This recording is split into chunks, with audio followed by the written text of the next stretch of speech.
Assalamualaikum warahmatullahi wabarakatuh. Perkenalkan, nama saya Septia Esramelda dengan NIM 1901776 dari Prodi Sastra Indonesia. Video ini diajukan untuk memenuhi tugas mata kuliah Sejarah Sastra Indonesia. Dosen pengampu Dr. Yeni Hayati, SSM Home. Selamat menyaksikan, semoga bermanfaat. Sejarah penamaan Angkatan 45. Sejak kekalahan Jepang kepada Sekutu pada tanggal 14 Agustus 1945 dan kemerdekaan Indonesia, kehidupan kegiatan kebudayaan termasuk sastra mempunyai tonggak yang penting.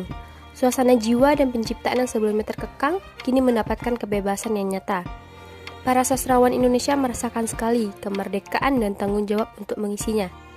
Individualitas yang diidamkan oleh pujangga baru dilaksanakan dengan penuh konsekuen oleh Angkatan 45.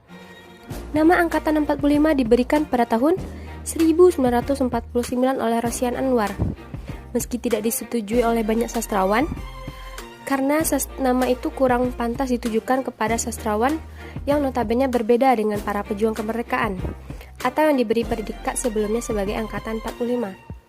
Ada 4 tokoh utama yang sering dianggap sebagai pelopor Angkatan 45, yaitu Chairil Anwar, Asrul Sani, Rifai Apin, dan Idrus.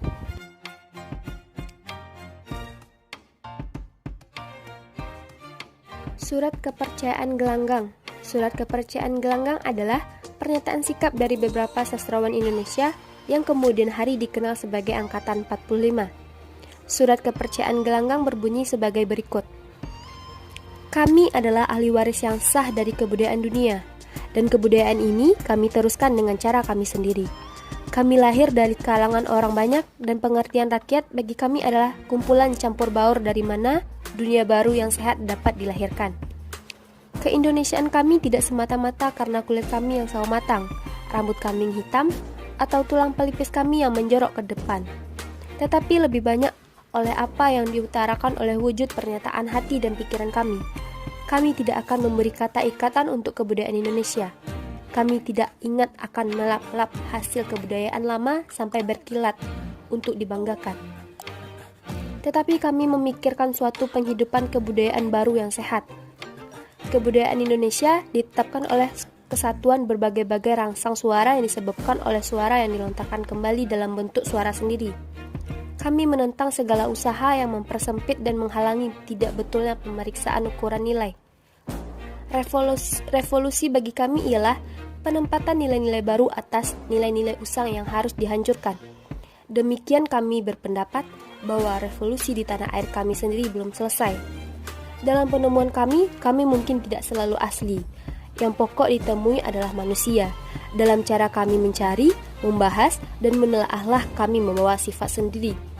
Penghargaan kami terhadap keadaan keliling atau masyarakat adalah penghargaan orang-orang yang mengetahui adanya saling pengaruh antara masyarakat dan seniman.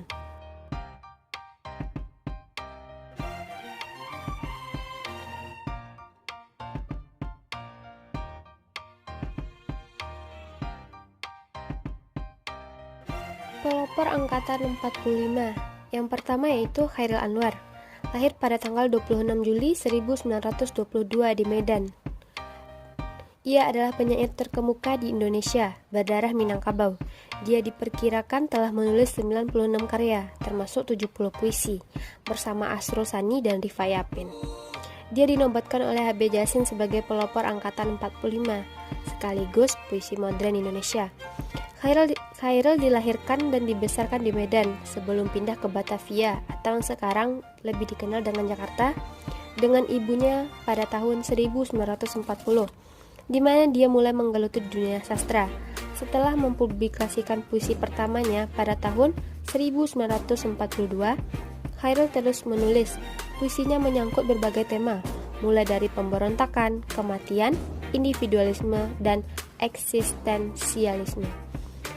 Dan ia meninggal pada tanggal 28 April 1949 di Jakarta pada umur 26 tahun. Contoh karyanya yaitu Deru Campur Debu pada tahun 1949, Kerikil Tajam yang Terempas dan yang Putus, 3 Menguak Takdir, Aku Ini Binatang Jalang, yang merupakan kumpulan puisi, dan Derai-Derai Cemara yang juga merupakan puisi.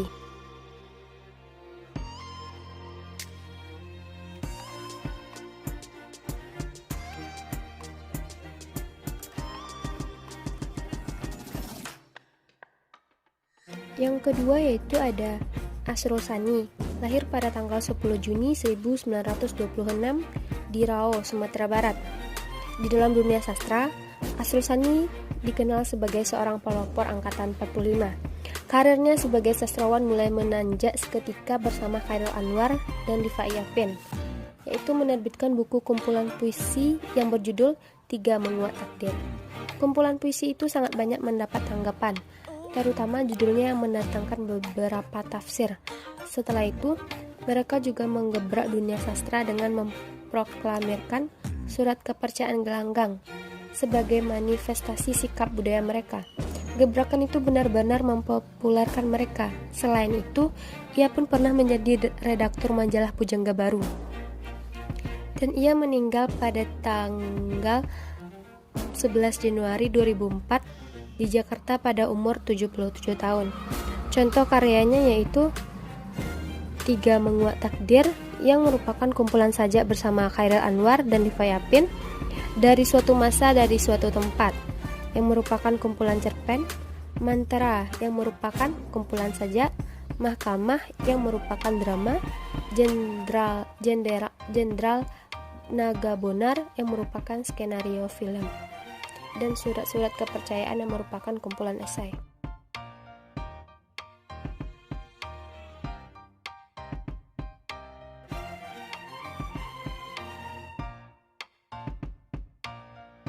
Yang ketiga ada Rifai Yapin, lahir pada tanggal 30 Agustus 1927 di Padang Panjang, Sumatera Barat.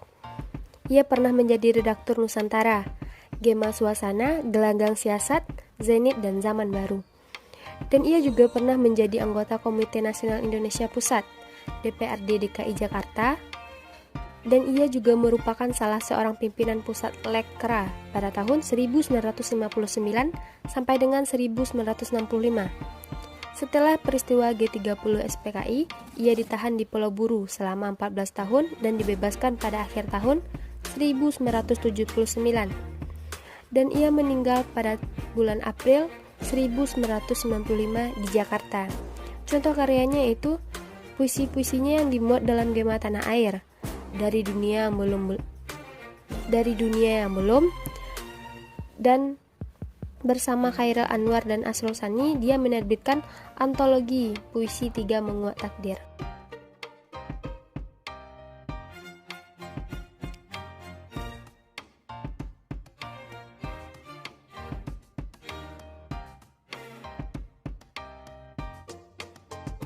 Yang keempat yaitu ada Idrus, lahir pada tanggal 21 September 1921 di Padang, Sumatera Barat. Karya-karya Idrus ditulis dengan bahasa sehari-hari yang ringkas, sederhana, dan tanpa hiasan kata-kata. Persoalan yang sering menjadi tema utama karyanya adalah masalah-masalah sosial yang terjadi pada zamannya. Ia membongkar habis keadaan buruk dan kacau pada masa revolusi dan zaman Jepang. Dalam karyanya ia menonjolkan berbagai kelemahan manusia.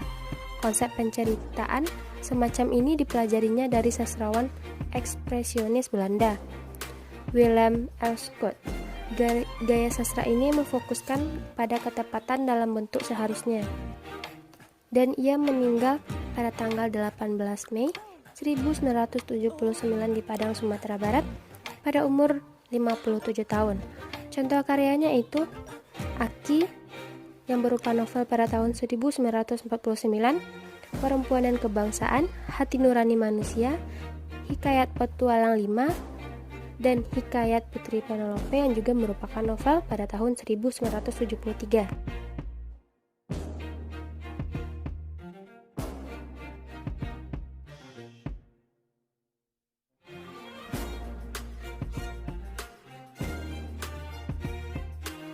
Pengarang Angkatan Sastra 45. Yang pertama, Akdiat Kartamiharja, yang lahir pada tanggal 6 Maret 1911 di Cibatu, Garut, Jawa Barat. Ia berpendidikan AMS Solo dan Fakultas Sastra dan Filsafat Universitas Indonesia. Ia pernah bekerja sebagai guru di perguruan taman siswa, redaktur Balai Pustaka, kepala Jawatan Kebudayaan Perwakilan Jakarta Raya, dosen Fakultas Sastra Universitas Indonesia pada tahun 1956 sampai dengan 1961, dan sejak tahun 1961 hingga pensiun ke dosen kesusastraan Indonesia pada Australian National University. Dan ia meninggal di Canberra, Australia pada tanggal 18 Juli 2010 di umur 99 tahun. Contoh karyanya yaitu novel ateis, drama bentrokan dalam asrama, kumpulan cerpen keretakan dan ketegangan, novel Singapura Debu Cinta Beterbangan, kumpulan cerpen Belita Nasib, dan Pak Dullah in Extremis yang merupakan drama.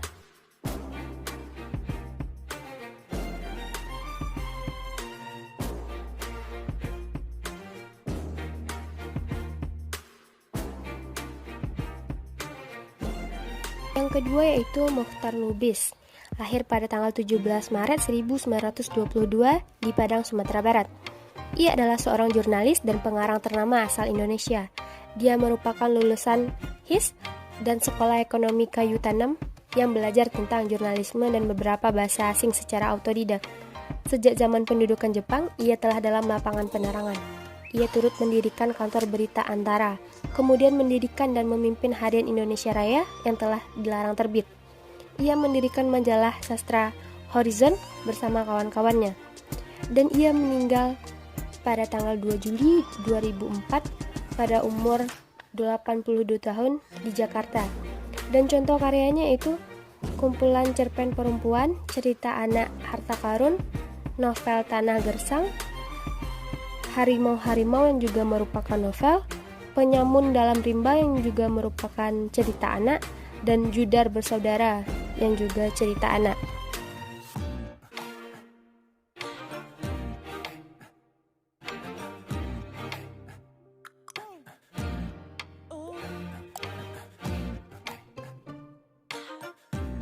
Dan ketiga yaitu Pramudia Ananta, lahir pada tanggal 16 Februari 1925 di Blora, Jawa Tengah. Nama asli Pramudia adalah Pramudia Ananta Mastur, sebagaimana yang tertulis dalam koleksi cerita pendek semi autobiografinya yang berjudul Cerita dari Blora. Karena nama keluarga Mastur atau nama ayahnya dirasakan terlalu aristokratik, ia menghilangkan awalan Jawa emas dari nama tersebut dan menggunakan Tur sebagai nama keluarganya. Pramudia menempuh pendidikan pada Sekolah Kejuruan Radio di Surabaya dan kemudian bekerja sebagai juru ketik untuk surat kabar Jepang di Jakarta selama pendudukan Jepang di Indonesia. Dan ia meninggal pada tanggal 30 April 2006 di Jakarta pada umur 81 tahun. Contoh karyanya itu ada novel Bumi Manusia, Keluarga Gerilya, Gadis Pantai, dan Jejak Langkah.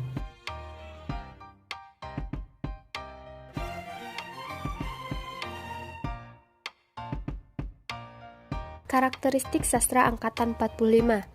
Yang pertama yaitu revolusioner. Revolusioner yang artinya dalam bentuk dan isi, membuang tradisi lama dan menciptakan bentuk baru sesuai dengan getaran sukmanya merdeka. Yang kedua, mengutamakan isi. Mengutamakan isi dalam pencapaian tujuan yang nyata. Karena itu, bahasanya pendek, terpilih, dan padat berbobot dalam proses mencari dan menemukan hakikat hidup. Seni adalah sebagai sarana untuk menopang manusia dan dunia sedalam-dalamnya. Yang ketiga, ekspresionis. Ekspresionis di sini dimaksudkan yaitu mengutamakan ekspresi yang jernih. Yang keempat, individualis. Individualis yaitu lebih mengutamakan cara-cara pribadi. Yang kelima, humanisme universal. Humanisme universal bersifat kemanusiaan umum. Indonesia dibawa dalam perjuangan keadilan dunia. Yang keenam yaitu tidak terikat oleh konvensi. Konvensi masyarakat yang penting adalah melakukan segala percobaan dengan kehidupan dalam mencapai nilai kemanusiaan dan perdamaian dunia. Yang ketujuh, tema yang dibicarakan yaitu humanisme, sahala atau bisa juga disebut dengan martabat manusia, penderitaan rakyat, moral, keganasan perang, dengan keroncongnya perut lapar.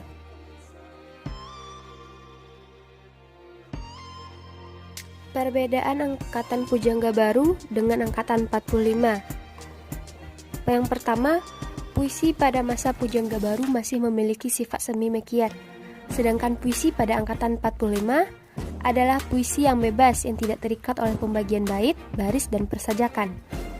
Yang kedua, puisi Angkatan Pujangga Baru. Pilihan kata-katanya diwarnai dengan kata-kata yang indah, seperti dewangga, nan, kelam, bonda, dan sebagainya. Sedangkan puisi Angkatan 45 memiliki ciri gaya atau aliran yang banyak dianut oleh aliran ekspresionisme dan realisme, sehingga kata-kata yang disampaikan sesuai dengan ekspresi dan realita pengarang. Jarang lagi dijumpai kata-kata yang indah yang masih tergolong bahasa Melayu Indonesia. Yang ketiga, puisi Angkatan Pujangga Baru memiliki ciri kiasan yang banyak dipergunakan adalah gaya bahasa simetris. Tiap lirik biasanya terdiri dari atas 2 periode, sedangkan pada puisi Angkatan 45 memiliki ciri diksinya yang mengemukakan pengalaman batin yang mendalam dan mengungkapkan intensitas arti.